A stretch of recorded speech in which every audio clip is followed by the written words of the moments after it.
Let's record and get going. Here we are. It's official. We're currently taking flight. Welcome to College and Career Corners Aviation Career Town Hall. Thanks to our phenomenal partners, B2O partners, Broward County Public Schools, Palm Beach Schools, Osceola Schools, Broward Area STEM Ecosystem, also known as BASE, the City of Fort Lauderdale, the Children's Services Council of Broward, our special aviation partners for this evening. Listen to this. I want you guys to listen very carefully. JetBlue, Embry-Riddle Aeronautical University, and the Organization of Black Aviation Professionals. They're helping folks, they're helping Black males, minority males get into this field, and we thank them so much. Who am I? I'm your captain for this evening, Tron Lepet. I'll be hosting, and we're gonna go over our announcement of prestigious speakers. So first we have JetBlue's General Manager of In-Flight, the phenomenal, the one, the only, Arlene Daly. We also have Embry-Riddle Aeronautical University professors, Unco, Professor Aguirre, Professor Isaac, and Professor Nicholson. Thank you so much, everyone, for taking time out of your schedule to join us this evening virtually as we get ready to take flight. Request students, listen, we're gonna ask that you put your questions in the chat. You can use the chat. Q&A will be conducted via chat. And stay tuned until the end. We have a raffle for you at the end. I promise you won't want to miss the raffle. I can't tell you the raffle right now. You just got to stay tuned to the end. That's just how it works. This is our agenda. JetBlue's General Manager of In-Flight, Arlene Daly, Embry-Riddle Aeronautical University professors, Unco and Aguirre. We have jobs, we have salaries, we have your Q&A throughout, and then we have our raffle. So it's time for me to introduce Arlene. We're gonna talk a little bit about our first speaker for tonight. And I promise you, before we do that though, I need you guys to do me a favor. I need everyone to do me a favor. Students in our chat right now, I need you to post or chat your name, grade level, and school that you attend.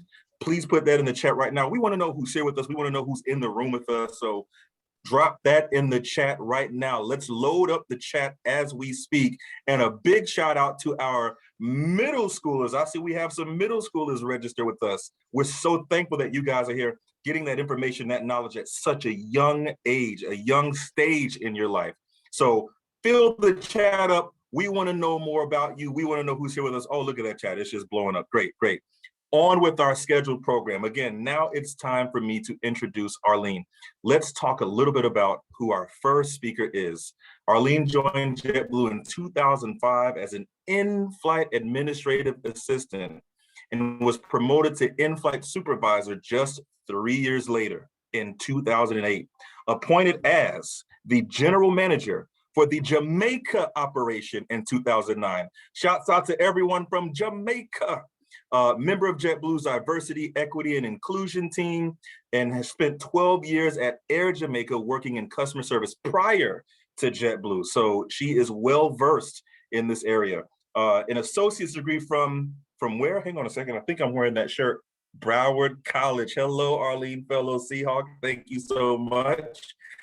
In customer service prior to JetBlue. Also, bachelor's and master's from Nova Southeastern University. I have to shout them out too. That's where I'm getting my master's from. Go Sharks. Born and raised in Kingston, Jamaica, believes in JetBlue's values of safety, integrity, caring, passion, and fun. And there's so much more to say. I could go on and on and on, but I would be doing you guys a disservice because you came here to hear from Arlene, not me. So with that being said, Arlene, welcome and thank you for joining us. Tron, thank you so much for having me. It's a pleasure to be here because careers events such as this, I'm very passionate about it and I've done quite a few. So thank you so much for inviting me. It's a pleasure. You're amazing. You're getting some love already, Arlene. You're getting some love already. Thank you very, very much.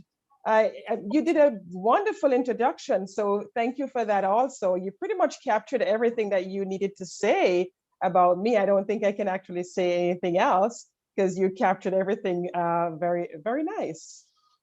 Awesome, awesome. Well, again, welcome, Arlene. We're going to jump right into our first question here. We're not going to hold back any longer. I think our attendees are ready, our students are ready. So, Arlene, I have a question for you.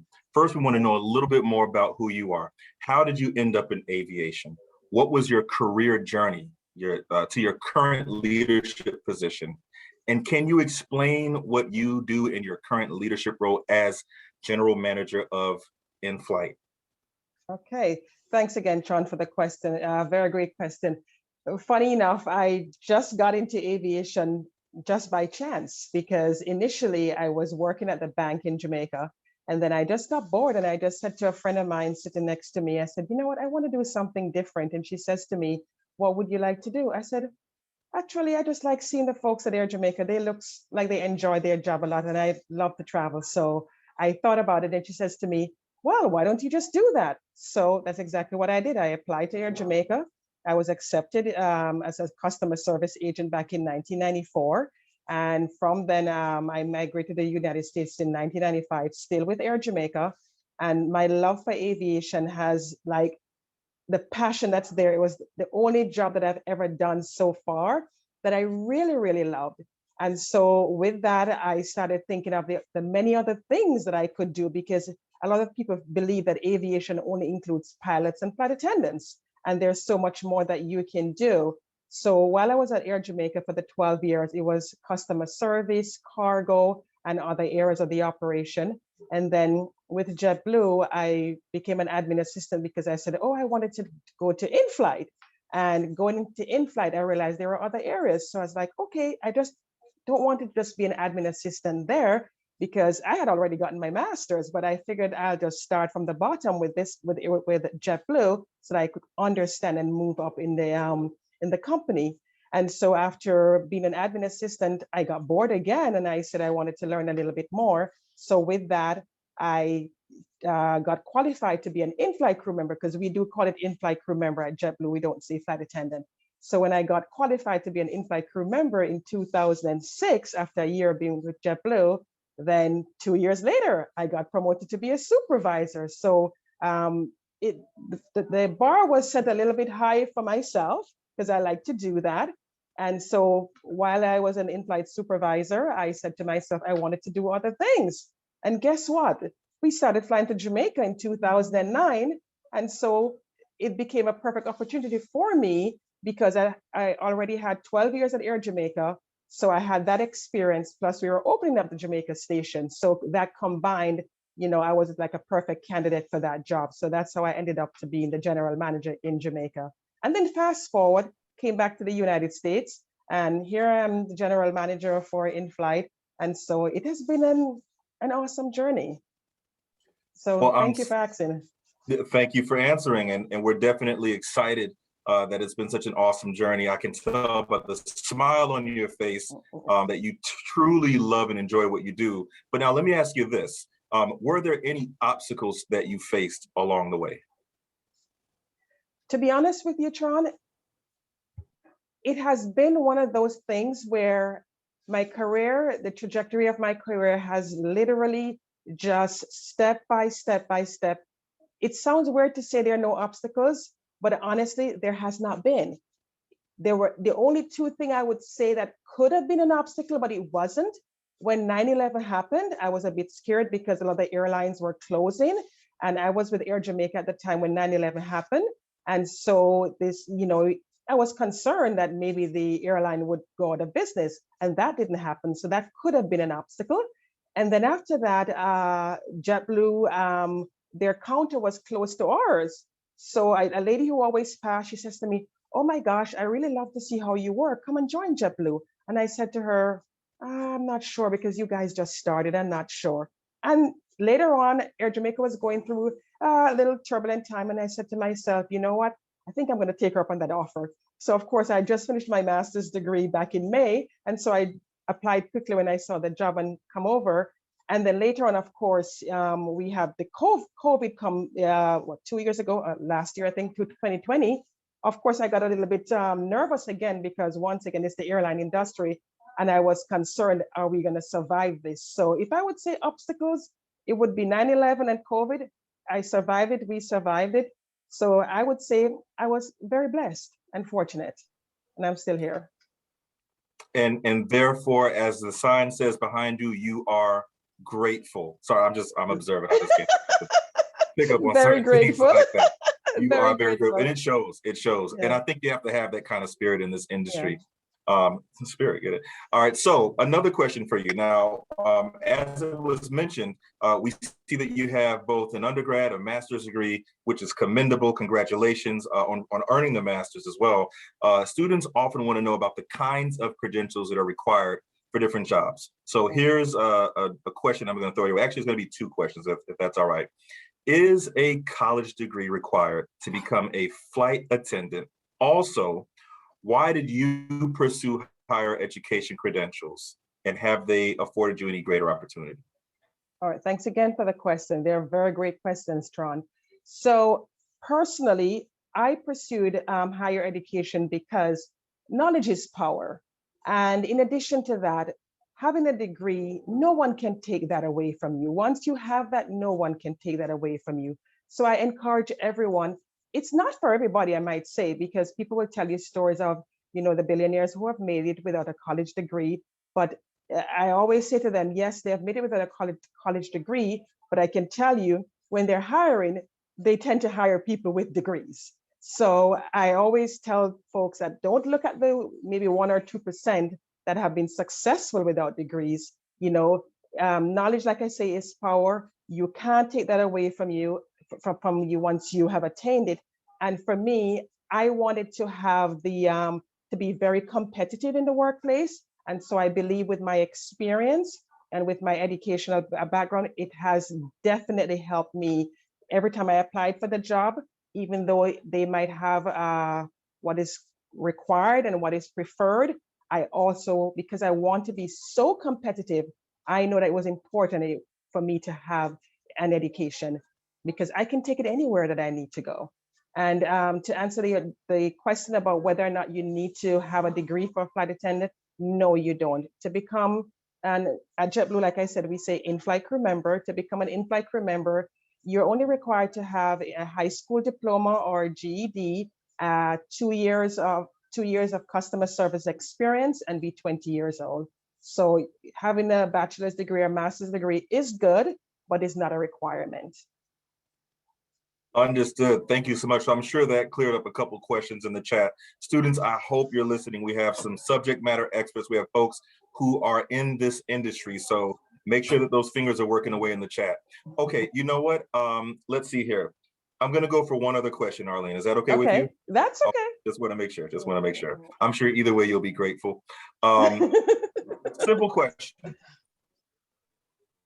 What are the 1 or 2 pieces of advice that you would offer students as they prepare for their future?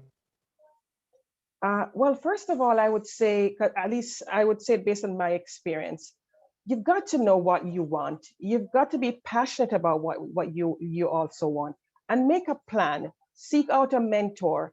And a lot of times too, I use the word passionate because I'm very passionate about aviation. And a lot of times students tend to focus on money in terms of determining their career. And I say to you, don't do that.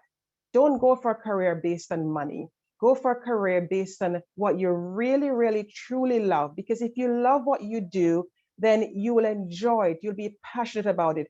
And then the money will come after. So this is pretty much what I try to share with students when I do the events such as these, because I hear a lot of time it's all about, I need to become a doctor, I need to become a pilot. All of those careers that they think it's going to give them so much. But for me personally, I would always advise you, be passionate about what you want, know what you want, research the information, and then just go for it. Everything else will fall into place. That is okay. So I hope everyone was listening. Passion is a key word, and it's something that I truly believe in. that root word, I think, is in a Latin sense of passion, is just being willing to sacrifice for. Are you willing to sacrifice time? Are you willing to sacrifice things that you enjoy if you're truly passionate about it?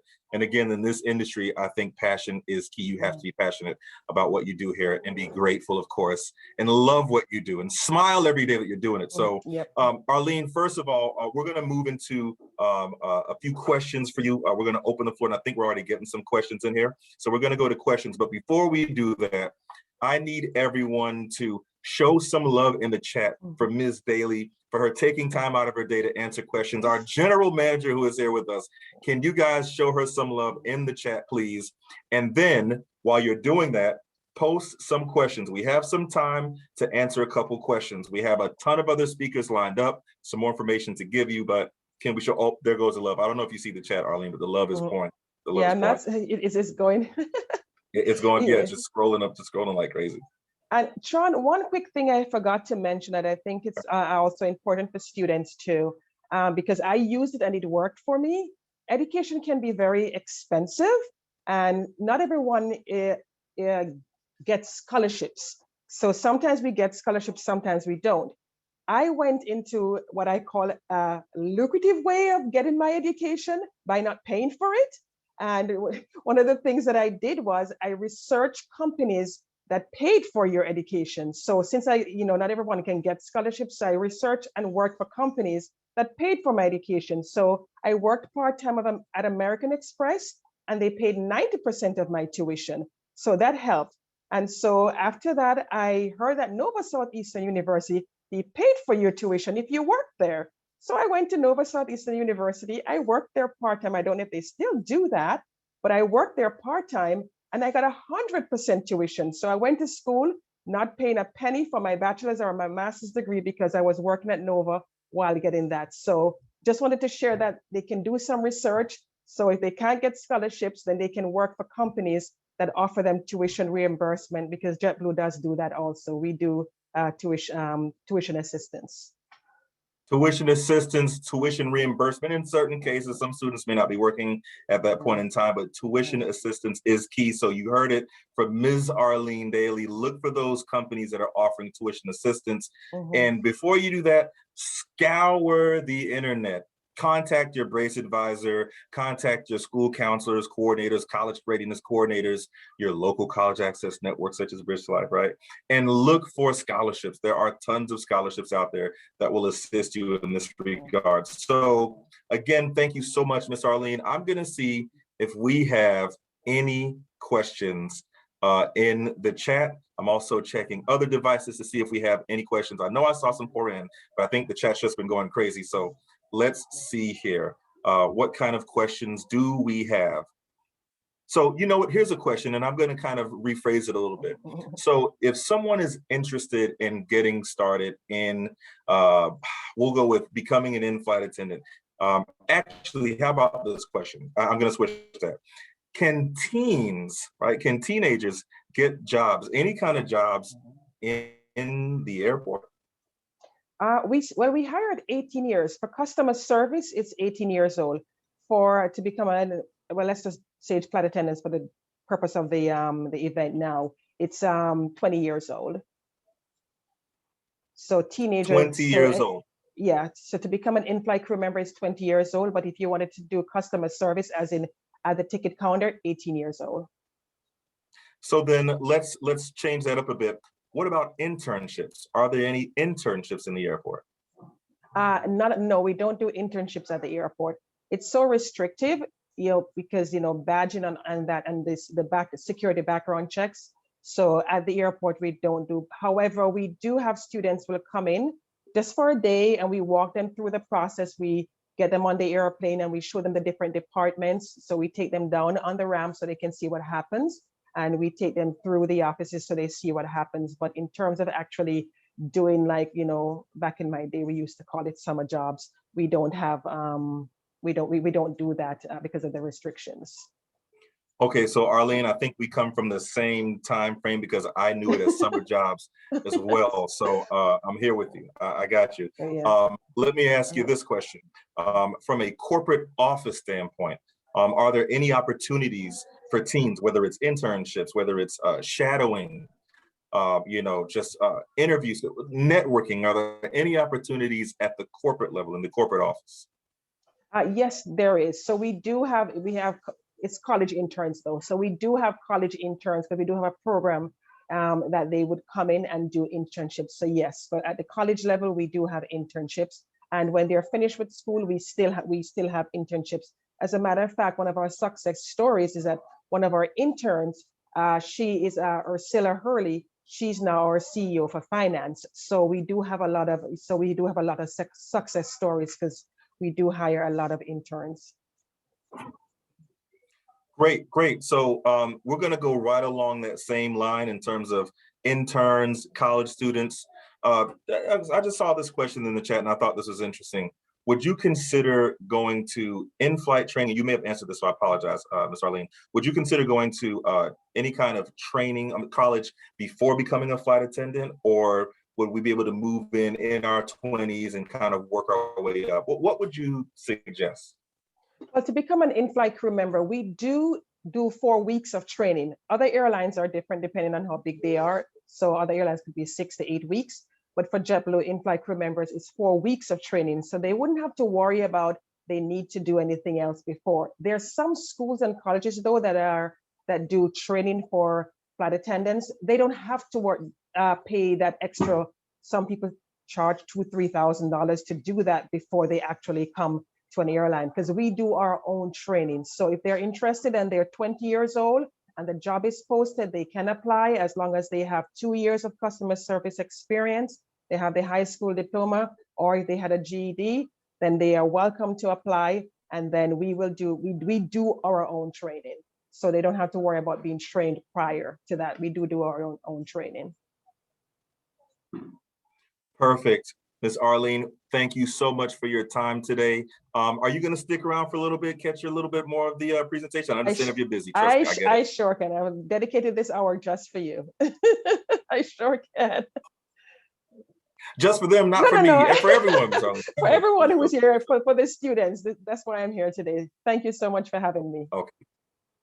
Perfect. Thank you so much. So now, students, we're going to hear from a few professors that are on with us. And again, this is your opportunity to take copious notes, drop those questions in the chat. So it is now my pleasure to introduce to you Professor Gustavo Unco, Danny Aguirre, Joanne Isaac, and Andrew Nicholson, professors from Embry-Riddle Aeronautical University. We thank you. We welcome you so much to our town hall this evening.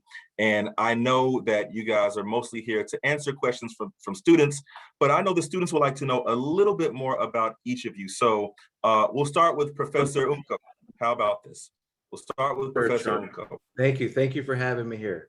And I'm glad to see the rest of the team on here as well. A little bit about my background. I started in agriculture, actually. And my niche is in agricultural drone flying. So I fly drones over large croplands to see if the plants are healthy. So unmanned systems is my specialty. And I've been teaching for about 16 years and in the aviation sector for about 6 years. So I'm excited to be here, and any drone questions, I'm here to field. We got some experts in ATC with Professor Aguirre and some flight professors with Isaac and Nicholson. So thanks for having us.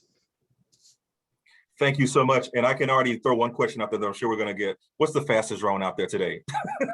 I'm sure that question's going to come. Yeah, I think, top of my head, I'm not sure what the world record is, but it's above 100 miles an hour. Whoa. Okay. All right. Thank you so much, Professor Ugo. We greatly appreciate it. We're going to move over to Professor Aguirre, and I'm actually going to ask you a specific question. So your current role, Professor Aguirre, what was your journey to arrive at your current leadership role in aviation? Good evening, everybody. Thank you so much for having me here. So I started in an internship that unfortunately no longer exists, but it was in an internship for air traffic control. I've been doing it for 31 years now. And I've always liked aviation. It was just a fluke that I came across ATC, air traffic control. I came across the internship program, signed up for it, whatever I needed to do to follow that path, and I did. As I was training, there's about a 50% washout rate for those folks training in air traffic control. So I was seeing a lot of people struggle while I was starting my training. So I knew I wanted to stay in aviation. So that's what led me to pursue my master's degree. It was a personal goal, one, and number two, it was also a way to ensure I would stay in some fashion in aviation if ATC didn't work out for me. So I was fortunate it did, and I've loved it ever since. No regrets, and I think it's the best career out there. Awesome. There goes that word internship again, students. So I'm sure there's going to be some questions about that. So please be prepared, Professor Aguirre. And thank you so much for your introduction. Greatly appreciate it. Thank you. And next up we have, you're welcome. And next up we have Professor Joanne Isaac, who is here. And I'm going to pose the same question to you, Professor Isaac. And that is, can you just explain what you do in your current role and then your journey to arrive in your leadership role in aviation?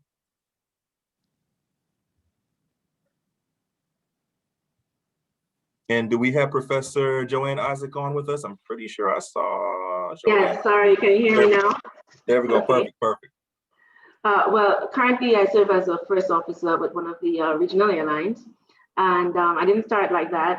It was a long journey. I actually started, you can see, I wasn't sure what I wanted to do. I kind of stumbled upon aviation, but then I got into to loving it, and I started to pursue it.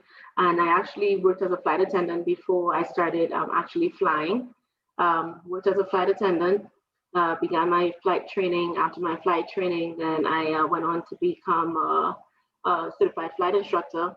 And after that, I taught at the professor level, and now I'm a first officer.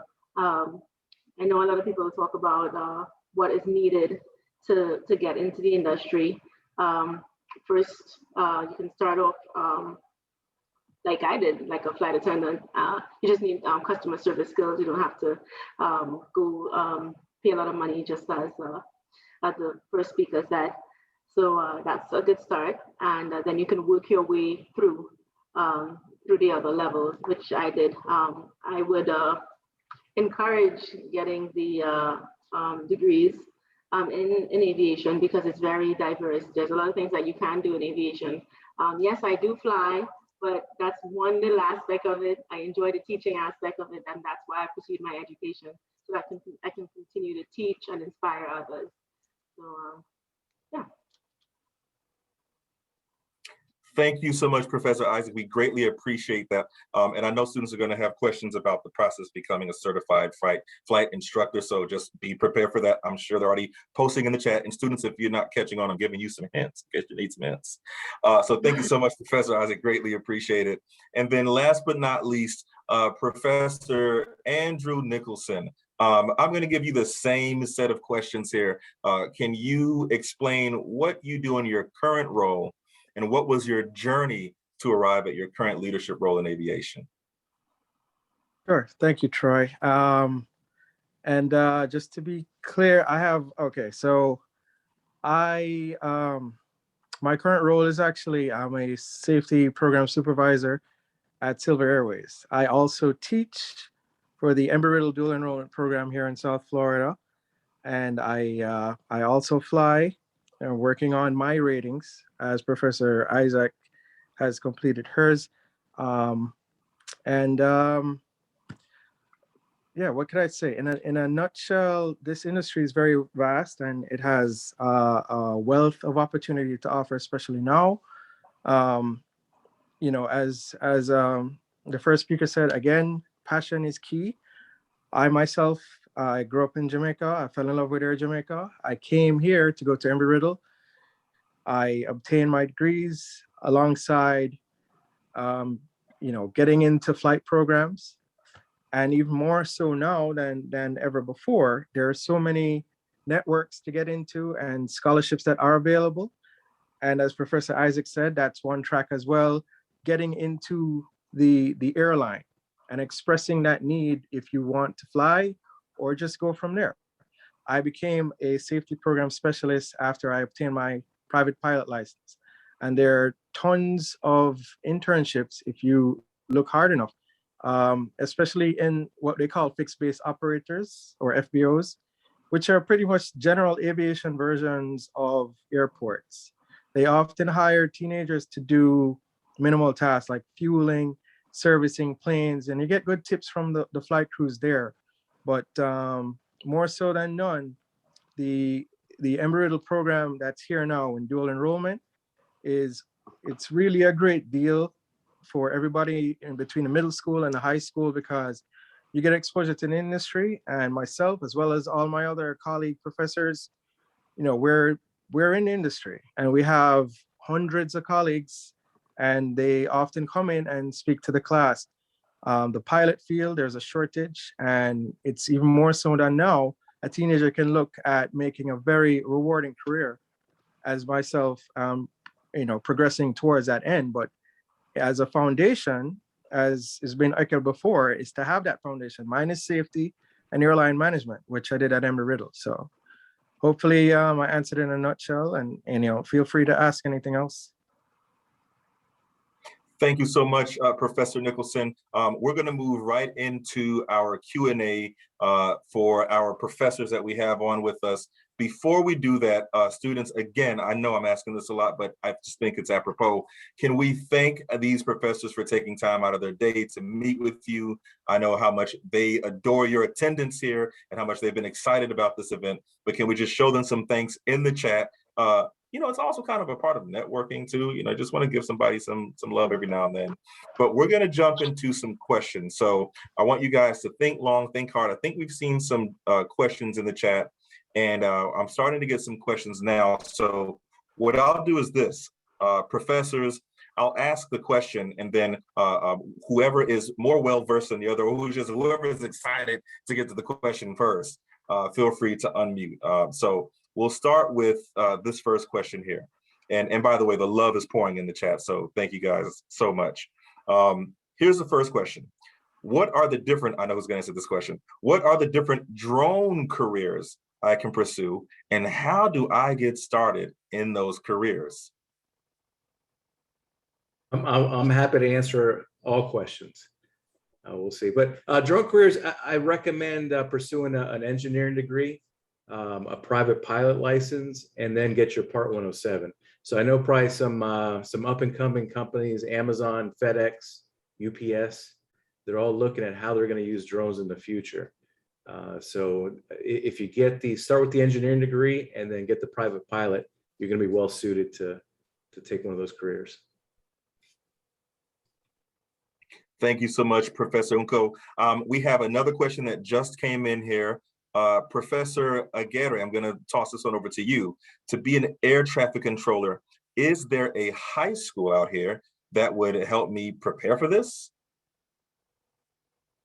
There really is, there's really no preparation for it, because the FAA will eventually train you. You don't need a degree. You just need either like 2 years of education or 2 to 3 years of work experience, and to be able to be hired by the FAA. The FAA will send you to Oklahoma City for 4 to 6 months. That's where you get your basic training, and then you get sent out to the facility where you're going to work, and that's where you train. What I always recommend in any career that you pursue is never put all your eggs in one basket. So if you're going to pursue air traffic control, do a course of study that's not all focused on air traffic control or kind of, ATC management. Go the route of aviation business administration, airline management, or something along those lines where you have different tracks to be able to fall back on. But FAA trains you. You really don't need any prior training. The more you know, the easier the training will be. There was a question, and I'll just answer it. Why the 50% washout rate? It's just because not everybody can actually grasp the 3 and 4 dimension viewing of the radar scope and where the airplanes are going. Thank you so much for knocking out those two questions. Greatly appreciate it. You're welcome. So we can scratch that one off the list. Awesome. Okay. I've been reading. All right. So this question is open to anyone here. Did any of you learn to fly through the military? Did anyone learn to fly through the military? No, I'll take that one. I didn't learn to fly through the military, and that's not the only option. It is one option. However, it's not the only option. There's other things that you can do. You can fund it on your own. You can go to different universities. You can do it privately. The military is not the only route. It is a route.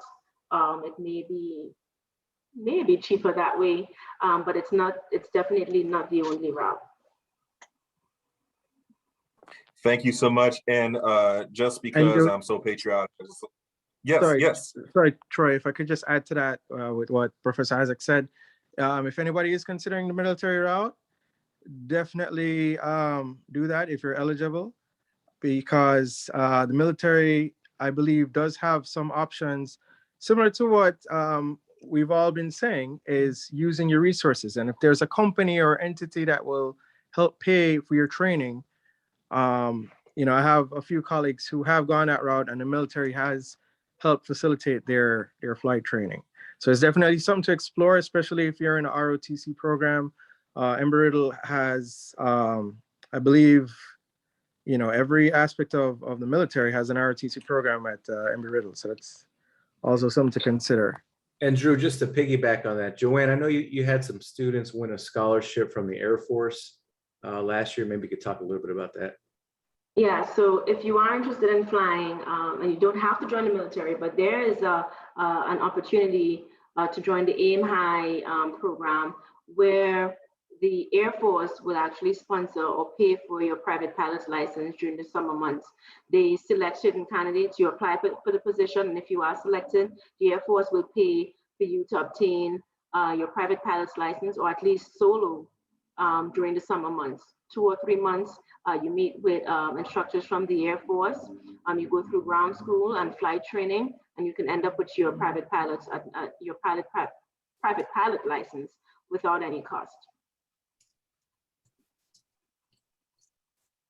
Thank you so much. And I was yielding for a second just to see if any other of our professors on had anything else to add. So I just wanted to yield for a second there. Thank you so much for answering those questions. By the way, I'm just going to throw this out there.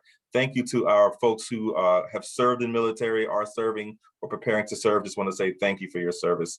I just want to throw that out there. Okay, so I'm going to ask one other question here. And I mean, the questions are pouring in. So professors, I don't know if you see them in the chat, but they're just coming in like they're flying in like clockwork. That means this is working. This town hall is working. They are interested. So let's end with this question. How early can students fly if we go to Embry-Riddle Aeronautical University? How early we could fly? You could fly on day one if I'm correct there, Professor Isaac. But I put in the chat, I recommend getting your private pilot before going to Embry-Riddle. Embry-Riddle's flight is for the win. It's very expensive compared to the flight schools down here. And maybe Professor Isaac could chime in on that. Yeah, I second that. Embry-Riddle is an awesome school, but if you do have the opportunity to get your private pilot's license before doing that, you can do so privately, or you can do so through the different programs that we mentioned, like the AIM High scholarship that I mentioned, or joining the dual enrollment programs at your high school. Maybe there may be opportunities for you to fly before you even get there, join the Civil Air Patrol, so you can get your private pilot's license and some of your ratings before going to Embry-Riddle. 1, you can get some credit for it, and 2, it will offset some of the costs associated with flying, because it can be a bit pricey. However, if you do the necessary homework, you speak to people that's involved in aviation, you'd find ways to offset some of these costs, and you can get your training done for minimum cost. So that's one of the ways, by getting some of the licenses done outside of Embry-Riddle. For me in particular, I went to Embry-Riddle, but I didn't fly there. And that's only because I couldn't afford the cost of flight training there. Though I would have liked that, but I just did not have the finances to do it. So though I got my degree from Embry-Riddle, I flew on the outside, and that's another option that you may have as well. Thank you so much, professors. So we're going to move into the next part, but I just want to throw out this. We are getting a ton of traffic in the chat. So we're doing our best to fill those questions. We may toss a few questions your way if you're able to stay on a little bit longer. If not, we completely understand. But again, thank you for taking your time out to answer these questions. And they're still pouring in. I mean, my goodness, they're still pouring in. Troy. So we're going to, yes. Troy, if I may, I just wanted to make this point before we lose track or move in. Again, touching on scholarships, you touched it, that key word. So there's passion, and then there's networking. That's a very key word. And let me just reiterate, all of the professors here, we're actually involved in a few of what we call these nonprofit organizations dedicated towards aviation. We're all members of the Organization of Black Aerospace Professionals, as you mentioned. There's also Women in Aviation. There's Women in Corporate Aviation. There's the Latin Pilots Association, and the list goes on and on. These are nonprofit organizations. If any of the students want to take the time and Google and do your research, you find these nonprofit organizations, they'll have aviation professionals there, and there's an option for scholarships. OBAP itself offers almost, I want to say about $200,000-$300,000 a year in scholarships. I myself have won a few, and they can go towards flight training. And these are scholarships sponsored by airlines, UPS, United Airlines, American Airlines, JetBlue. So there are scholarships out there. Join these organizations. You research it and check for credibility, and I'm sure you'll keep in contact with the organizers here. And that's a good way to get your feet wet. Also, you want to take a discovery flight, go to a local flight school and ask them if you could take a discovery flight. It offers anywhere from 30 minutes to an hour of flight training or flight time, so you can get familiar with the aircraft. See if it's something that you like. See if you feel comfortable doing it. And you may get sick, but everybody gets sick at least once or twice, but you'll get used to it. Your body get used to it. But that's something to, to help spark your interest if you want. That's it. Well, Professor Nichols, before you go, I'm glad you mentioned those organizations. Would it be possible, and other professors, would it be possible to share those links in the chat, and also a list of participating high schools? And if you're around, we're still getting tons of questions. So if you want to address some of those questions, but can you share those organizations in the chat? Someone just asked that literally 2 seconds ago in the chat. So that would be more than helpful. Sure, I'll put the ones I know. Again, every professor in here is a member of at least 2 or 3 of these organizations, but there are more as well. So I'll type them in so far. And John, perfect. Thank you so much. I'm posting a Google map of all of our programs last year that we had for high school. We've updated this. We have about 13 new middle school programs, but that Google link in the chat will take you to our programs last year. Thank you so much. We greatly appreciate it. Thank you so much. So students, if you want to hold off on the chats while the professors are putting in this information, please take a look, copy it, save it somewhere. Information is in the chat. Keeping on schedule, we're going to move into our next slide, which you've already heard it teased a few times, but we're going to watch a short video on Embry-Riddle's Aeronautical's dual enrollment program. So please stay tuned for this video.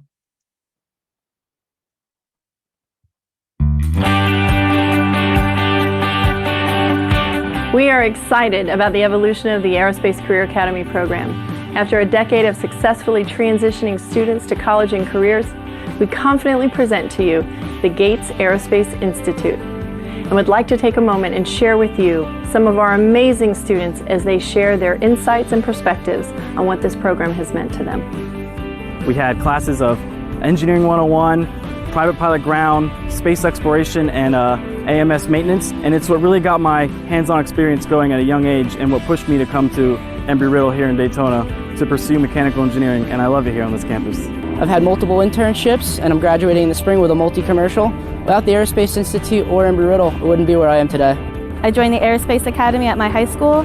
They really helped me explore different career opportunities. I decided to go to Embry-Riddle, and I'm a communication major and international relations minor, and I'm set to graduate in spring 2015. From an early age, I knew I wanted to become an aerospace engineer and get my pilot's license. Due to one of the many opportunities presented to me from the academy, I was a Northrop Grumman intern.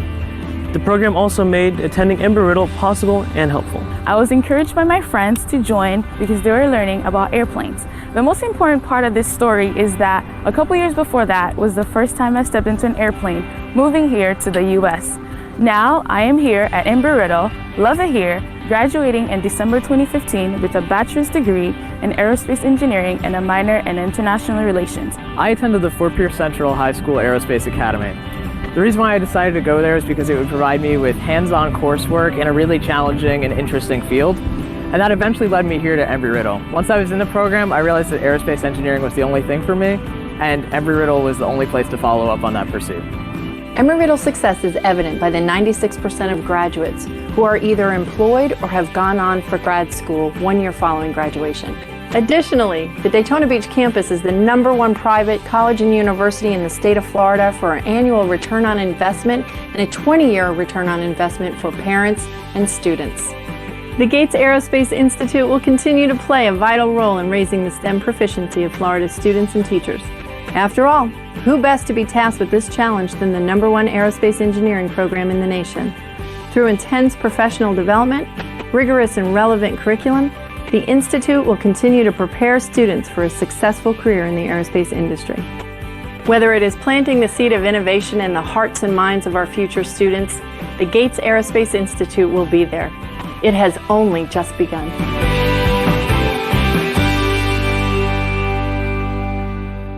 Awesome. So there you have it, students. You have an opportunity to sign up for a dual enrollment program in this industry. And speaking of which, I want you to take your phones out because we're going to use our phones for a little bit here. I need you guys to take some pictures of these slides. I'm going to fly through some of these slides here just to make sure that we are on time, but I want you guys to take pictures. These are career ladders. It's information career ladders brought to you by Broward College. Here are some career ladders here, and you start from the bottom and move your way up. So as you can see, bottom left, entry-level positions, flight instructor, commercial airline pilot, excuse me. Look at the salary ranges there, 84,000. We have 54,000, I'm sorry. We also have, let's see, 2 year, 5 year, and 7 years. You go all the way up to airline captain. Please take a picture of the professional pilot career ladder. Let's move on to the next career ladder. All right, and our next career ladder, and if you want to zoom in a little bit, that's fine, but take a picture and then zoom in as well. Airport operations career ladder. Again, we're going to start at the bottom with our entry-level positions. We have Agent 1, Agent 2, Agent 3. Those positions are ranging anywhere between 20 to about let's see, 46, we'll say 36, maybe 50,000. Then we move up to 2-year experience. We have senior agent. We move up to 5-year levels of experience, assistant manager, customer service manager. And then we move up to our airport manager and airline manager as well. So those are our 7+ years of experience positions. And this is airport operations career ladder. Again, students, please take a picture and keep your phones out. There's a reason why I keep saying that. Keep your phones out, take a picture of that. We're going to move on to our next career ladder. All right, the amazing customer service field, which is what we do every day, all day in any industry. We have customer service, and this is no different. Office administration here. So let's take a look at the bottom here, right? We're going to start with entry level. We're focusing on administrative assistant, customer service representative, right? I'm sure you know folks that are in those industries. But as we move up, we have our office coordinator right there in the middle. We have executive administrative assistant, 40 to 62,000, office manager, director positions all the way up the top, assistant director example as another example. These are our office career ladders. I'm going to give you another 3 or 4 seconds to take a picture before we move on. Make sure to take those pictures. Keep your phones out. Don't forget, I have a raffle coming up. I hope you guys have been listening and paying attention. Let's move on to our last career ladder, shall we? We shall. And last but not least, aviation maintenance career ladder. Again, starting at the bottom. And please, you can check the chat for these career ladder pages. We're posting those in the chat if you're not able to see them on the screen. So we have aviation maintenance technician, avionics technician, and you see avionics technician is starting anywhere 40 to 65,000. Shop manager going up to 77,000. Aviation maintenance supervisor. We jump all the way to the top. FFA instructor and aerospace mechanical engineer. We're looking at degrees in the 6 figures, those 7 years of experience plus. So I'm going to give you guys another 5 seconds to take pictures. And again, reminder, we're posting all of these links in the chat. All right, so 2 more seconds. Okay, let's move on. Again, we want to thank all of our presenters. We tried to do as much to give you this information in a timely fashion. We're going to post a survey in the chat. Students, we need you to fill out this survey. It is imperative. We're trying to gather as much information as we can, collect as much information from you so we can better deliver these services. But we need you to fill out the student survey that we're posting in the chat. And it's time for our 2 raffle prizes. So students, I'm going to ask 2 questions.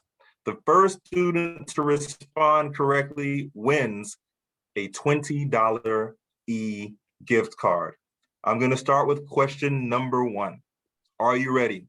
Okay, I think we're ready. Here's question number 1. What was the name of the Air Force scholarship that Professor Isaac spoke about? Again, what was the name of the Air Force scholarship that Professor Isaac spoke about? Let's see. Oh, the posts are coming, the chats are coming in. They're coming in quicker than I can see. I'm going to rely on one of my team members to let me know who got that one right. I'm going to rely on one of my team members to tell me because they're just flying in here. Okay, so I think I have Caitlin Hahn as number 1. Caitlin Hahn, congratulations. You are the winner of our first raffle question, but don't worry, students, if you weren't able to get that first answer, I got another question for you. We got another question. Here we go. Raffle question number 2. How long is the FAA training for air traffic control? How long is the FAA training for air traffic control? I'm seeing all kinds of numbers in the chat. So team, professors, help me out here. I can't even keep up. There's so many numbers here. Who do we have? Who's got this one right? We gotta ask Danny first. What's the correct answer? Danny, what is the correct answer? I said 4 to 6 months, and we have Jonathan Beckford that put 6 months. Nice. I think that's acceptable. Caitlin Hans and Jonathan Beckford, congratulations. You guys win our Let's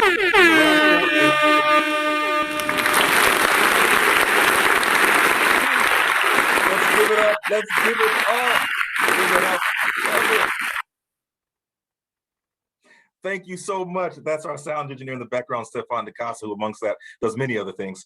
So congratulations, Caitlin and Jonathan. We want to know which high school you attend and also your grade level. So please drop that in the chat as soon as possible. Thank you so much for listening. Again, we want to thank everybody for attending. Before you go, this is critical. At the bottom right of Spirit Airlines for the win, y'all. Okay, great. Thank you. Let's remain muted. At the bottom right of our screen, we have our Instagram handle. I need you guys to follow us on Instagram. We're posting so much content that's being created by your peers, your very own peers, right? But please follow us on Instagram at bridge2life SFL, at bridge2life SFL. I promise you want to follow us. We're posting lots of opportunities, scholarships, upcoming town halls, upcoming meetings. By the way, Bridge to Life meets every second Thursday of the month. We have something called our Student Success Network meetings. So anyone that's in high school, come on and join us. And then for anyone that's on who's a recent graduate or you're getting ready to graduate, we have our Graduate Success Network meeting every fourth Thursday of the month. But we're going to post that stuff on Instagram. So please, please, let's make sure that you guys are following us at Bridge to Life SFL. And congratulations, it's Career Week. Tomorrow is Marine, Thursday is Esports, and Friday is Medical School. The link to our survey that we asked you to fill out is in the chat. So please click on that link. You'll see it was posted by Colleen Lockwood. Thank you so much, Colleen. Greatly appreciated. The link is in the chat for our survey. We need you guys to take that survey. And again, make sure to follow us at Bridge to Life SFL. We greatly appreciate it. Let's see here. I think we have the high schools of our of our winners. But before I go to the high schoolers, I want to give somebody the floor for a second here. I'm going to ask Ali. I'm going to give Ali the floor to ask one last question. Ali, are you on? Can you unmute?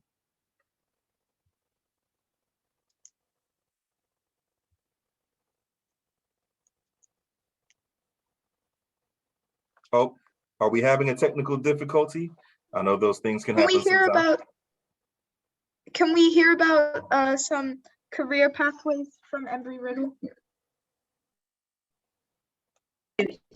Okay, sorry, we had wanted to know, thank you all.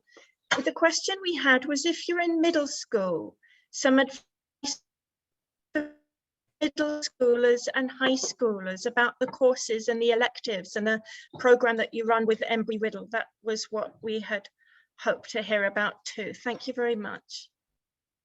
No problem, no problem. So we're super excited to announce the first year we have middle school aviation courses this year. We have 13 middle schools partnering with us throughout Broward County, all the way up from Pompano Beach Middle School down south to the schools near North Perry, AC Perry, Gulfstream, Hallandale. So if you want to send me an email, I'll put my email in the chat. And if we don't have a middle school program near you, we could get one next year. Okay, so I'll put my email in the chat box and we can work on it. Thank you so much, Ali, for the question. And thank you, Professor Unko, for putting your email in the chat. What a great way to connect. Again, a big shout out to all of our professors, all of our speakers, Miss Arlene Daly, who is still smiling, by the way. That smile hasn't gone away at all. Tomorrow, our next career, tomorrow, October 26th, excuse me, career series is on Marine, all things Marine. Join us as we dive into this major industry. You talk about what happens on the water. By the way, our world is 70% water, just roughly about. So make sure to follow us tomorrow. There's a QR code at the bottom. Scan that QR code. Sign up for our career series. We want to see you there. It's going to be same time, 6 to 7 p.m. So, and then I think we have our esports flyer coming up next. So let's check out the esports flyer. Register now. You guys know more about esports and e-gaming than I do. I grew up on Sega and Nintendo, things of that nature. So that's October 28th. Scan the QR code and sign up for that right now, this very second. We're going to give you a few more seconds to do so. Okay, I'm giving them some time. Okay, all right, I gave you guys enough time. And then our last series, let's see here. Let's pull that one up as soon as we can. From desk to doc. This is the journey to medical school. And thank you to all of our medical professionals who are there. We have Dr. Patricia Roe-King joining us. You don't want to miss this. For those of you that are interested in health science, our medical programs, please join us. Scan that QR code and register right now. Hey, you know what? There may be some other raffles going on those nights. You don't know how many we're going to give out. And we may have some other surprises up our sleeve. I'm just saying. So make sure to scan and join. Look at the time, folks. We said we were going to keep this at an hour, and we are approaching an hour. Again, to our speakers, to our partners, to everyone else who's joined us, our attendees, We do this for you. We couldn't do it without you. So thank you very much. That's it for tonight. We're signing off. Have a wonderful evening. Peace. Thank you for having us. Good night. Take care, everyone. Night. Thanks, Troy. Thanks for having Thank us, you. everybody. Good night.